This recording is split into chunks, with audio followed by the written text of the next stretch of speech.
नमस्कार, आदाब। आपके साथ मैं स्मिता शर्मा हूं और आप देख रहे हैं मेरा YouTube station Smita Sharma journalist. दोपहर के 1 बजे हम हाजिर हैं एक बार फिर से तमाम अपडेट्स ईरान युद्ध से जुड़ी हुई उससे लेकर उसके सार और विश्लेषण को लेकर। तो जल्दी से हमारे कमेंट बॉक्स पर जाइए और बताइए कि कहां से देख रहे हैं आप कार्यक्रम। कल आप में से बहुत लोगों ने हमें बताया, कोई कुवैत से, कोई ओमान से, कोई बांग्लादेश, नेपाल, तो कोई पटना से और नई दिल्ली से हमें देख रहा है। आप सभी का बहुत बहुत शुक्रिया ट्यून इन करने के लिए।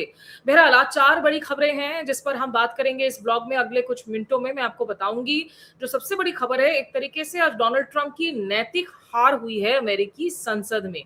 क्यों मैं इसे नैतिक हार कह रही हूं? क्योंकि एक ऐसा रेजोल्यूशन वहां पर पारित हुआ है, और याद हो कि हालांकि उसमें डोनाल्ड ट्रंप की जो पार्टी, जो रूलिंग पार्टी है, सत्तारूढ़ पार्टी है, उनके पास ज्यादा संख्या है, लेकिन जो निचली सदन है, जिसे हम हाउस ऑफ रिप्रेजेंटेटिव्स कहते हैं, जिसे आप हमारी संसद के लोकसभा के साथ आप उसका तुलना कर सकते हैं उसकी, तो वहां पर जो विपक्षी डेमोक्रेट्स है उनको साथ दिया है 4 डोनाल्ड ट्रंप की रिपब्लिकन पार्टी के सांसदों ने, और एक रेजोल्यूशन को पारित किया है जो डोनाल्ड ट्रंप के वॉर पावर्स को लिमिट करता है।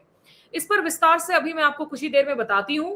दूसरी जहां तक बड़ी खबर है, इजराइल और लेबनान के बीच में अमेरिका ने एक बार फिर से एक और, ये थर्ड सीज फायर है जो निगोशिएट किया है, जिसे अनाउंस किया गया है और कहा गया है कि अगर इसे लागू होना है तो हिजबुल्ला अपने हमलों को बंद करें और हिजबुल्ला ऑपरेटिव्स जो दक्षिण लेबनान में मौजूद हैं वो वहां से हटाए जाएं।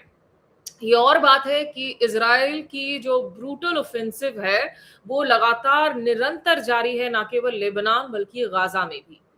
तीसरी जो बड़ी खबर है वो ये है कि जहां तक सीज फायर का सवाल है, अभी भी उसमें मिक्स सिग्नल्स देखने को मिल रहे हैं। आपको याद है कि 28 फरवरी को जब ईरान पर हमला किया इजराइल ने और अमेरिका ने, operation roaring lion, operation epic fury, और उसके बाद 8 अप्रैल को एक संघर्ष विराम की घोषणा की जाती है अमेरिका और ईरान के बीच में, जब ईरान के फार्स गैस फील्ड पर इजराइल हमला करता है और जवाबी कार्रवाई में ईरान बर्बाद करता है कतर के एलएनजी प्लांट को, जिससे दुनिया भर में एलपीजी एलएनजी की सप्लाई की बहुत दिक्कत होती है।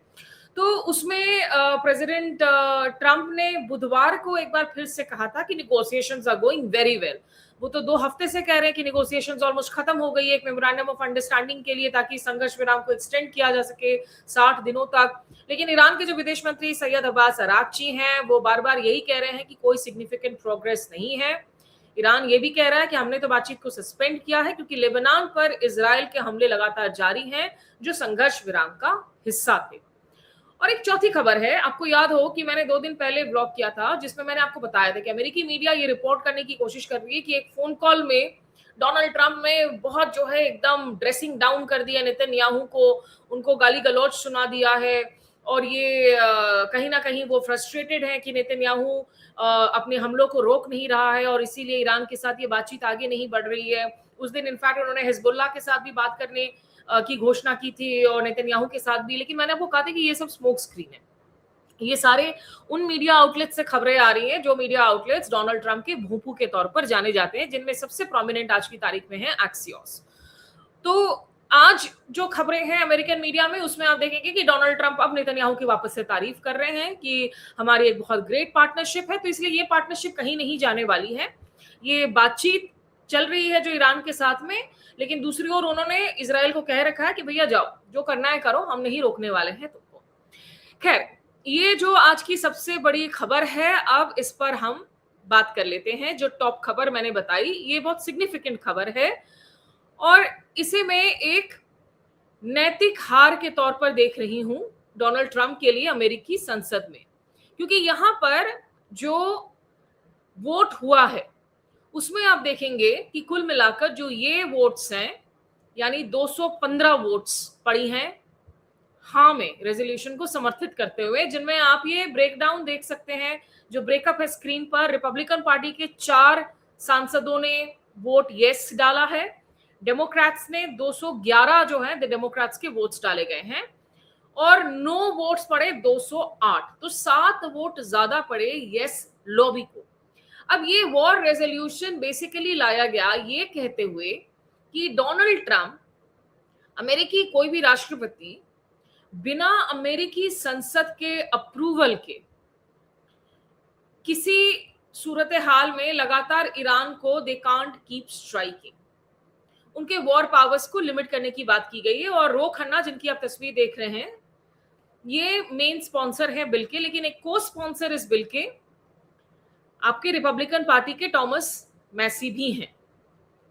तो ये बिल जो लाया गया है, ये बेसिकली इसमें कहा गया है, ये आपको ये भी याद दिला दे कि ये ऐसी चौथी कोशिश है फरवरी से कि डोनाल्ड ट्रंप की जो पावर्स हैं कि वो किस हद तक स्ट्राइक कर सकते हैं ईरान पर, कब तक कर सकते हैं, बगैर अमेरिकी संसद के अप्रूवल के, बगैर उनसे बजटरी अप्रूवल लिए, उसको लिमिट करने के लिए ये चौथी बार कोशिश की गई। और चौथी बार आखिरकार विपक्षी डेमोक्रेट्स को कामयाबी मिली। ये एक रिब्यूक है डोनाल्ड ट्रंप के लिए, ये एक आईना दिखाया है उनको कि पूरा जो संसद है वो एक साथ एकजुट नहीं है आपके समर्थन में जहां तक इस युद्ध का सवाल है। जैसा आप टॉमस मैसी के इस ट्वीट को आप देखिए, जिन्होंने को स्पॉन्सर किया है, और ये रिपब्लिकन पार्टी के नेता हैं। टॉमस मैसी ने कहा, the Iran war powers resolution that I cosponsored opposing the war just passed the House of Representatives, and the People's House is sending a message, end this war, कि इस युद्ध को आप खत्म कीजिए। देखिए, जो जरूरी बात है कि ये एक बाइंडिंग रेजोल्यूशन नहीं है जिसका पालन करना ही होगा। इनफैक्ट डोनाल्ड ट्रंप इसे वीटो कर रहे हैं, जैसे ही उनके डेस्क पर आता है इसको वीटो किया जाएगा आज, इसमें कोई शक नहीं है। लेकिन एक बहुत दमदार मैसेज जरूर पहुंचा है अमेरिका की जनता को, अमेरिका के प्रतिनिधियों के तरफ से, कि हम सब इस युद्ध में एक साथ नहीं हैं, हम इसे एक गैर कानूनी अवैध युद्ध मानते हैं, और डोनाल्ड ट्रंप अपनी जिद पर इस युद्ध को आगे लड़ रहे हैं। तो सेक्रेटरी ऑफ वॉर पीट हेग्सेथ हो, जो मार्को रूबियो हो विदेश मंत्री, इन सबको लगातार जो सेनेट फॉरेन रिलेशंस कमेटी में हियरिंग्स हुई हैं, रो खन्ना इनसे बहुत सारे तीखे सवाल लगातार पूछते रहे हैं। और ऐसा नहीं है कि इस रेजोल्यूशन की वजह से डोनाल्ड ट्रंप अब ईरान पर इस युद्ध को जारी नहीं रख पाएंगे। आप देखें, अगर जो ऊपरी सदन है संसद का, यानी कि सेनेट, उसमें भी कुछ 7 कोशिशें ऐसी हो चुकी थी, लेकिन मई महीने में उसमें भी ब्रेक थ्रू मिला था, जहां इस वोट पर स्टैंप लगा कि नहीं, हम पावर्स जो है वो हम लिमिट करेंगे। पर यह है कि इसको लागू करने के लिए जरूरी है कि आप दोनों सदनों में ये पारित हो। तो आप जब हाउस ऑफ रिप्रेजेंटेटिव्स में, यानी कि निचले सदन में जब ये पारित हो गया है, तो जरूरी है कि ये ऊपरी सदन में भी एक बार फिर से पारित हो। देखिए, ट्रंप की रिपब्लिकन पार्टी के खिलाफ मूड निश्चित रूप से बन रहा है। धीरे धीरे ही सही, खुद उनके पार्टी के अंदर से लोग उनको अपोज करने लगे हैं। 4 ऐसे रिपब्लिकन्स हैं जिन्होंने इस बिल में ऑपोजिशन डेमोक्रेट्स का साथ दिया। ये रिपब्लिकन्स हैं Thomas Massie, Brian Fitzpatrick, Tom Barrett और वॉरेन डेविडसन। इन्होंने बुधवार के इस रेजोल्यूशन को ज्वाइन किया। अब जो डेमोक्रेटिक पार्टी के एक आवाज हैं, जारेड गोल्डन, जो मेन से सांसद हैं, उन्होंने भी, जो पहले भी इसके खिलाफ वोट किया था, इस बार उन्होंने इसके समर्थन में वोट किया। तो वो एक ऐसे विपक्षी पार्टी के नेता हैं जो रिपब्लिकन पार्टी के साथ चले गए थे इसके पहले जब वोट हुआ था, लेकिन इस दफा वो वापस से विपक्षियों के साथ आए और इस वोट को पारित करवाने में उनकी भूमिका रही। उन्होंने कहा, Congress alone declares war, that is something certainly we need to be protective of। ये मिशिगन से हैं, ऑपोजिशन पार्टी के सांसद हैं। जब इन्होंने ट्रंप की पार्टी का समर्थन दिया था रेजोल्यूशन में, तो बहुत किरकिरी हुई थी, बहुत आलोचना हुई थी। इस बार इन्होंने अपना पोजीशन बदल लिया। और ये भी मैं आपको बताऊं कि ये दिखाता है किस तरीके से डोनाल्ड ट्रंप की जो डिसअप्रूवल रेटिंग्स हैं, आपको मैंने कहा है कि बहुत सारी ऐसी अप्रूवल सर्वेज आ रहे हैं जिसमें बहुत गिरी है, डिसअप्रूवल रेटिंग्स हाई हो गई हैं डोनाल्ड ट्रंप की। तो ना जनता को ये युद्ध चाहिए और न संसद एक सुर में कह रहा है कि ये युद्ध ठीक है। कम से कम जॉर्ज बुश ने जब अपनी उसी अवैध युद्ध को शुरू किया था इराक में वेपन्स ऑफ मास डिस्ट्रक्शन का हवाला देकर, बाद में एक ऐसा वक्त आया जब टोनी ब्लेयर यूके के प्रधानमंत्री को उस पर माफी मांगनी पड़ी, क्योंकि वो बाकायदा साथ दिया था उन्होंने अमेरिका का। लेकिन बुश ने जब उस युद्ध की शुरुआत की थी 2003 में, तो उस वक्त कम से कम उनके साथ में संसद खड़ा था, उनकी अप्रूवल रेटिंग्स हाई थी। आज डोनाल्ड ट्रंप बहुत ज्यादा जो है किरकिरी झेल रहे हैं, और इसीलिए मैं कह रही हूं कि भले ही इससे उनकी पावर्स अभी तुरंत लिमिट ना हो जाए, लेकिन ये एक बहुत जरूरी संदेशा गया है अमेरिकी संसद से कि भाई ये युद्ध आप जो लड़ रहे हैं ये अवैध है, इस युद्ध की जरूरत नहीं है अमेरिका को। तो रो खन्ना उन्होंने क्या कहा, जो कि डेमोक्रेटिक पार्टी के नेता हैं और कैलिफोर्निया से हैं कांग्रेसमैन, और मेन स्पॉन्सर भी हैं इस रेजोल्यूशन के। आइए सुनाती हूं उन्होंने क्या कहा। Resolution 215-8 in the House of Representatives. The Senate now needs to follow. We need to end this war in Iran. Too many Americans are paying too much for gas and food and ordinary costs of living. I wish Thomas Massie and my War Powers resolution had passed 2 months ago. We would have avoided the loss of life and all of these costs. But let us at least end the war now. तो आपने देखा कि रो खन्ना कह रहे हैं कि भाई American को आज बहुत ज्यादा कीमत चुकानी पड़ रही है, गैसोलीन के लिए, सामान के लिए, महंगाई को हम झेल रहे हैं एक ऐसे युद्ध के लिए जिसको संसद ने अप्रूव नहीं किया है, देश एकजुट नहीं है और ये इलीगल युद्ध है। और ये बहुत सिग्निफिकेंट हो जाता है क्योंकि आज हम जून के महीने में हैं और जुलाई, अगस्त, सितंबर, अक्टूबर, बस लगभग 5 महीनों बाद नवंबर में जो मध्यावधि चुनाव होने हैं, वहां डेमोक्रेट्स को उम्मीद है कि निचले सदन में वो दबदबा कायम कर पाएंगे और बहुत सीटें जीत पाएंगे, जिससे कि डोनाल्ड ट्रंप की जो सरकार है अगले 2 सालों के लिए पॉलिसी पैरालिसिस फेस करेगी, एक लेम डक सरकार बन जाएगी, जैसा कि हुआ था बराक ओबामा के दूसरे कार्यकाल के अंतिम 2 सालों में। अब चलिए आपको कुछ अपडेट्स दे देती हूं आगे। जहां तक अब्बास अराक्ची विदेश मंत्री, उनका सवाल है, डोनाल्ड ट्रंप अभी भी कभी कहते हैं कि बहुत अच्छे नेगोशिएशंस चल रहे हैं, कभी कहते हैं कि भाई हम तो 2-3 दिनों में ईरान को खत्म कर देंगे, इतनी हमारे पास ताकत है। वो कमेंट्स भी आपको सुनाऊंगी मैं। लेकिन यहां अब्बास अराक्ची ने एक बार फिर से जो अल मयादीन चैनल है उनको दिए हुए एक इंटरव्यू में कहा है कि if Israel attacks Beirut the result will be the return to war. अगर आपने राजधानी बेरूत पर हमला किया, जिसके लिए वार्निंग्स जारी किए थे इजराइल ने, और आपको बताया था कि कैसे वहां पे लाखों लोग विस्थापित हो चुके हैं, अपने घर मकान छोड़ छोड़कर सब भाग रहे हैं,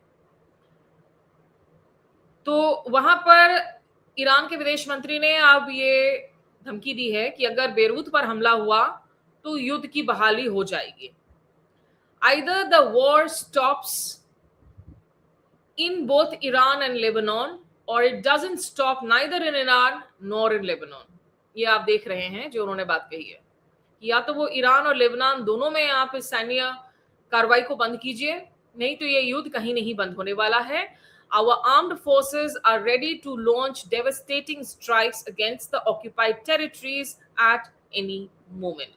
हम तैयार हैं कि हम किसी भी वक्त हमला कर सकते हैं। ये सैयद अब्बास अराक्ची, ईरान के विदेश मंत्री, इन्होंने बात कही है। उधर एक फुटेज भी जारी की गई है। कल आपको हमने बताया था कि कैसे जो ईरान ने जवाबी हमला किया है, क्योंकि अमेरिका ने पहले हमला किया केशम आइलैंड पर, हॉर्मुज स्ट्रेट के नजदीक, और उसके बाद ईरान ने जवाब में जो तय किया है कि आप अमेरिका का एक हमला होगा तो हम 1.5 गुना ज्यादा हमला करेंगे, हम सिर्फ टिट फॉर टैट नहीं करेंगे। और इसीलिए कल ईरान ने बहरीन में यूएस 5th फ्लीट में भी हमला किया था, कुवैत में भी अमेरिकी एयरबेस में हमला किया था, और एक अमेरिकन इजरायली कैरियर पर भी हमला किया था। तो जो कुवैत एयरपोर्ट में हमला हुआ है, शाहिद ड्रोन, जो शाहिद 136 अटैक ड्रोन है, उसकी फुटेज जारी की है कुवैतीज ने, और उसमें खबर है कि ये हमला किया गया कुवैती एयरपोर्ट के टर्मिनल 1 में। ये देखिए कैसे इस एयरपोर्ट से धुएं का गुब्बारा निकला। हालांकि इसमें बहुत अफसोसनाक बात है कि एक नागरिक के मारे जाने की खबर है, आम नागरिक के, और कुछ लोग जख्मी भी हुए हैं। लेकिन और जो लोग मारे गए हैं, जो लोग जख्मी हैं, या thoughts and prayers with this. युद्ध में जिस तरीके से कोलैटरल डैमेजेस होती हैं, पर इस युद्ध को अगर बंद करना है तो वो दारोमदार उन्हीं पर है जिन्होंने इस युद्ध को शुरू किया है, यानी कि इजराइल और अमेरिका ने। और इसका खामियाजा भुगतना पड़ रहा है आम लोगों को, जो वेस्ट एशिया में who are caught in the conflict, जिनकी जानें जा रही हैं, और दुनिया भर में ऊर्जा संकट तमाम अर्थव्यवस्थाओं को डामाडोल कर रहा है। ये देखिए किस तरीके से आईआरजीसी ने ये फुटेज, आईआरजीसी के जो शाहिद 136 अटैक हुई हैं, ड्रोन अटैक कुवैत एयरपोर्ट के टर्मिनल 1 पर, उसकी फुटेज रिलीज की गई है कुवैत की तरफ से। आपको जैसे मैंने कहा कि डोनाल्ड ट्रंप कह रहे हैं कि भाई हम तो ईरान पर हमला कर देंगे। उधर इजराइल और लेबनान के बीच में कहने को आज एक थर्ड सीज फायर हुई है। लगातार आप सुन ही रहे हैं कि अमेरिका हर बार मध्यस्थता करता है इजराइल और लेबनान के बीच में। 18 अप्रैल को भी एक सीज फायर की बात हुई थी, लेकिन वो सीज फायर सिर्फ और सिर्फ एक कागजी सीज फायर ही नजर आ रहा है। अब इस सीज फायर में क्या कहा गया है, जो टेक्स्ट है, ये आप यूनाइटेड स्टेट्स के स्टेट डिपार्टमेंट के आप वेबसाइट पर देख सकते हैं, जिसमें कहा गया कि the United States convened the 4th high-level trilateral meeting between Israeli and Lebanese representatives on 2nd and 3rd June 2026. As a result of the US-led negotiations, Israel and Lebanon agreed to the implementation of a ceasefire. The ceasefire is contingent on a complete cessation of Hezbollah fire and the evacuation of all Hezbollah operatives from the South Litani sector. The two sides agreed with the guidance of the United States to swiftly advance the creation of pilot zones in which the Lebanese armed forces will take exclusive control of the territory to the exclusion of non-state actors, all the non-state actors. देखिए, अब ठीक है, America, Europe, Israel ये Hezbollah को terror संगठन मानते हैं, लेकिन दारोमदार सिर्फ हिजबुल्लाह पर रख देना कि हिजबुल्लाह अपने हमलों को बंद करे, क्योंकि हिजबुल्लाह ने जब अपने हमले बंद किए थे, ऐसा नहीं था कि इजराइल का सैन्य ऑफेंसिव बंद हुआ। एक ऐसा ही सीजफायर डोनाल्ड ट्रंप ने करवाया इजराइल और हमास के बीच में भी, लेकिन गाजा में भी निरंतर क्रूर तस्वीरें सामने आ रही हैं इजराइल के हमलों की। इनफैक्ट जब इस तीसरे सीजफायर की घोषणा की जा रही थी, उस वक्त भी जो खबरें आ रही थी कि 2 इजरायली वॉरप्लेन्स ने दक्षिण लेबनान के विलेजेस और टाउन्स पर हमलों को जारी रखा है। तो ये किस तरह की संघर्ष विराम की घोषणा है? उधर गाजा से आप इन तस्वीरों को देख सकते हैं, मध्य रात्रि का वक्त, और रिहायशी इलाकों में आम नागरिकों के घरों को उड़ाया जा रहा है इजराइल की तरफ से। बहुत डिस्ट्रक्शन की खबरें आ रही हैं। तो इजराइल के लिए कार्ट ब्लांच ऑफर है कि सीजफायर हम पेपर पर कर देंगे, आप हमलों से बिल्कुल ना चूकना, ना रुकना, जारी रखना, हमले करते रहना। ये देखिए तस्वीरें, कैसी सीजफायर हैं, ये ताजा तस्वीरें हैं। अबू बेकर डब्ल्यू और तमाम दूसरे हैंडल्स हैं जो लोग ट्वीट कर रहे हैं, अबू बेकर आबेद डब्ल्यू, और जो निस्तनाबूद किया गया है। मतलब गाजा में अब लोग जाएंगे कहां? 75,000 से ज्यादा लोग मारे जा चुके हैं 2023 से, जब से इजराइल और हमास के बीच में लड़ाई शुरू हुई है। नरसंहार है, इसे नरसंहार युद्ध अपराध करार दिया है अंतर्राष्ट्रीय क्रिमिनल कोर्ट ने। नेतन्याहू को डेजिग्नेट किया गया है एज अ वॉर क्रिमिनल। कहने के लिए अमेरिका इतनी बार सीजफायर निगोशिएट करवाता है, कभी हमास के साथ, कभी लेबनान के साथ, लेकिन ये क्या सीजफायर है? हमास हिजबुल्लाह अगर रोक भी दे अपने हमलों को, इजराइल को पूरी छूट है, जो मर्जी लिटनी रिवर पे करो, अस्पतालों में हमले करो, यूएन पीस कीपर्स की जान ले लो, पत्रकारों को चुन चुनकर डबल टैप स्ट्राइक के जरिए उनको मारो और कह दो कि अरे वो तो हिजबुल्लाह ऑपरेटिव है, अरे वो तो हमास ऑपरेटिव है। नेतन्याहू इनको छूट दे रखी है, नरसंहार करते रहिए। ये किस सेंस ऑफ जस्टिस की बात कर रहे हैं? और डोनाल्ड ट्रंप का अजीबोगरीब बयान है या शायद एक हकीकत है। उनको जो पूछा गया कि भाई आप सीजफायर को कैसे परिभाषित करते हैं, क्योंकि संघर्ष विराम सिर्फ लगता है कि कागजों पर ही है, जमीन पर तो है नहीं, इजराइल अपनी कार्रवाई जारी किए हुए है। तो डोनाल्ड ट्रंप का जवाब था कि भाई दुनिया के उस हिस्से में ceasefire is when you are shooting in a more moderate way, कि आप शूटिंग जारी रखिए लेकिन थोड़ा सा मॉडरेट कर दीजिए। ऑनेस्ट टेक है डोनाल्ड ट्रंप का। इनको पता है कि अपनी आदतों से, अपनी करतूतों से बाज नहीं आने वाला है इजराइल या नेतन्याहू। आइए आपको सुनाती हूं डोनाल्ड ट्रंप ने क्या कहा ईरान पर हमलों की धमकी और सीजफायर के अपने परिभाषा को लेकर। Been a military like what we have. We could go another 2-3 weeks and just wipe everybody out. We're military. There's never been a military like what we have. We could go another 2-3 weeks and just wipe everybody out. Pretty much the way it is. It's a different part of the world. You know, I'd say in that part of the world, ceasefire is when you're shooting in a more moderate manner. Pretty much the way it is. It's a different part of the world. You know, I'd say in that part of the world, ceasefire is when you're shooting in a more moderate manner. अजब गजब राष्ट्रपति हैं ये भाई साहब, क्या बोलते हैं क्या करते हैं समझ पाना मुश्किल है। बहरहाल अंत में एक और गजब के क्लिप के साथ मैं आपको छोड़ जाती हूँ। वैसे आपको बता दूं कि कल और परसों बहुत ज्यादा बवाल रहेगा ये देखने के लिए कि जो कॉकरोच जनता पार्टी का अभिजीत दिप्के हैं वो भारत लौट पा रहे हैं या नहीं शनिवार को। कल मैंने सौरभ दास, उनके जो प्रवक्ता अभी अपॉइंट किए गए हैं, लीगल इन्वेस्टिगेटिव जर्नलिस्ट हैं, उनसे बात की थी। वो बातचीत को आप देख सकते हैं। आज उनके दूसरे प्रवक्ताओं से भी बातचीत करूंगी ताकि आप समझ सके उस मूवमेंट से जुड़े हुए लोगों को। और यूथ से अपडेट्स तो हर रोज दोपहर 1 बजे हम देते ही हैं, लेकिन जाते जाते एक इंटरेस्टिंग क्लिप आपको दिखाती हूं मैं। तो एक टेड लियू शख्स है, अमेरिका में नेता हैं, जो कि वाइस चेयर हैं, ऑपोजिशन डेमोक्रेटिक पार्टी के नेता हैं, और जो डेमोक्रेटिक पार्टी की जो कॉकस है निचले सदन में, उसके वाइस चेयर हैं। उन्होंने मार्को रूबियो को कहा, कल याद है वो डॉक्टर रोज की मैंने बाइट चलाई थी अपने ब्लॉग में, जहां डॉक्टर रोज कह रहे थे कि डोनाल्ड ट्रंप तो खुशी खुशी बार बार मेडिकल चेकअप के लिए जाते हैं क्योंकि उनके रिजल्ट अच्छे आते हैं। मानो कि एक इंसान जो है अगर रिजल्ट रिपोर्ट अच्छे आ जाए तो बार बार लौटेगा डॉक्टर के पास में। तो मार्को रूबियो से वो अपनी हियरिंग में पूछ रहे थे कि भाई डोनाल्ड ट्रंप की स्वास्थ्य को लेकर, मानसिक फिजिकल स्वास्थ्य को लेकर चिंताएं जताई जा रही है, वो तो रहकर मीटिंग में सो जाते हैं।